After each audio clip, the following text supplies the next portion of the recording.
What's happening, y'all? So I'm gonna do like a little quick response video to RTG, whatever his name is, talking about Capcom and Sony, and is did Sony pay off Capcom to not mess with the Switch? He was saying the whole rumor came after E3. I don't really agree with that part of it. I mean, if you do some digging, before E3, pre E3, because Street Fighter 2, the Ultra Street Fighter 2 game, came out before E3, and Capcom was kind of already on their high horse about the Switch before E3. They were already pissed about numbers, sales figures. I mean, Capcom hasn't been hitting their sales numbers since before E3. People got mad at me with Resident Evil saying Resident Evil 7 hasn't sold. But that's not me saying that. That's Capcom saying that. Capcom has gone on record as saying Resident Evil 7 didn't match the sales numbers that they wanted to see. Resident Evil 6, in fact, outsold Resident Evil 7, even though Resident Evil 7 is a better game. Um, what is it? Dead Rising 4 didn't meet sales numbers. So Capcom is having a problem. Capcom, the company, can't meet sales numbers. Either they're projected too high, or just they're not reasonable. Okay.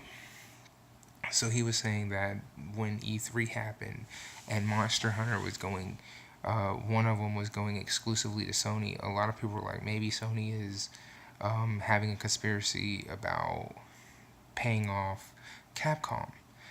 Well, if you remember, during Street Fighter and Capcom having a fucking PMS moment, they said that if Ultra Street Fighter 2 didn't sell, they were not really gonna fuck with the Switch anymore.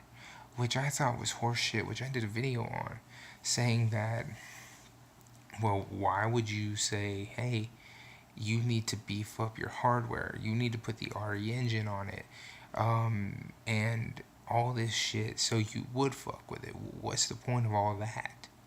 You see what I'm saying? So I think it doesn't have to do with E3. I don't think it started there. I think it started before then because Capcom is under a lot of pressure.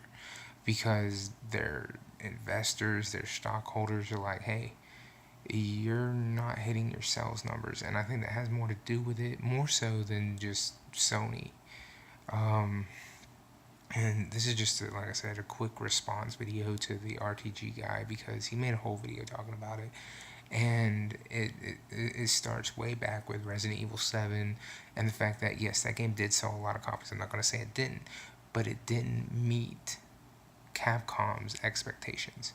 It didn't. You can say it's a great game. I'm not going to argue that. I'm saying that through Capcom,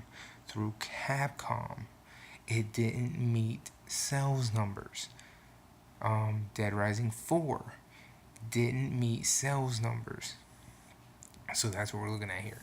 So knowing that, we're looking at a different beast. Okay. So I think that's what we have to look at here, not E3. It goes back further than E3. So I think that's what they're looking at. But I think if anybody needs to cut out anything, they don't need to cut out Nintendo. They need to cut out Xbox, if anything. Cut out Xbox because there's not really a whole lot to be had there. Nintendo is a safer bet.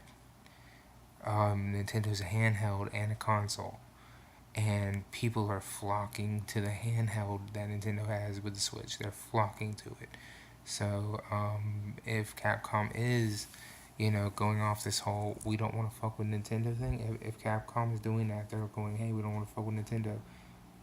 Let Capcom do it. And I'm telling you, watch their numbers not only deplete in sales because it's Capcom, but watch their numbers deplete because nobody's gonna go running and invest in a company that just has been a Nintendo brand, and then all of a sudden it's on something else and people are like, well, I have a Nintendo brand for that, not a fucking PlayStation for that. You know what I mean?